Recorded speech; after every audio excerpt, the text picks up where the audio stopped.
Hey Bassett. Hey, I just want to give you some feedback on this property right here. It looks like they bought it and then they're trying to resell it. We put in an offer at 420. Um, this property is extremely difficult to comp.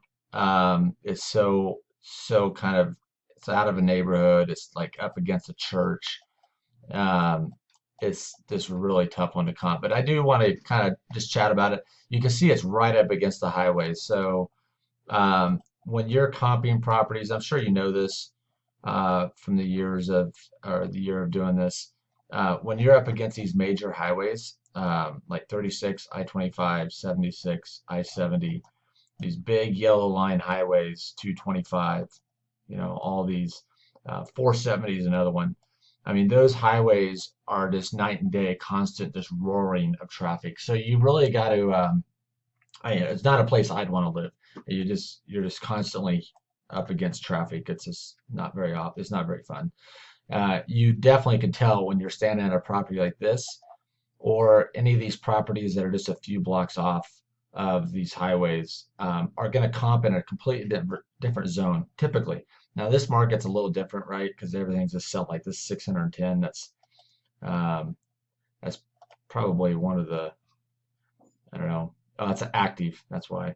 So yeah, these ones up against the highway are just gonna sell for, a lot less than these ones that you get out. Typically, the further you get out, the more these ones will be than the ones that are right up here against the highway. So what I'm getting at is that you really want to focus on the ones that are just a few, 3 or 4 blocks off of the highway.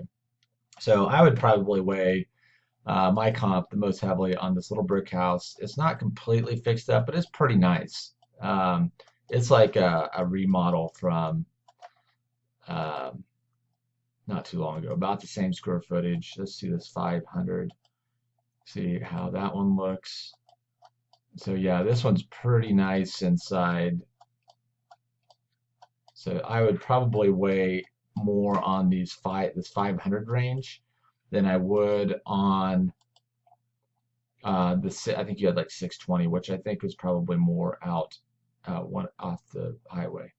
But anyways, regardless of where you pull the comp, because of this uniqueness here, where it's at, up against this church, on a busy road, up against a highway, this would be really tough for me to sell. So I just want to give you a little bit of feedback on that. Keep them coming, and I'll see if I can jump on the Oklahoma ones today.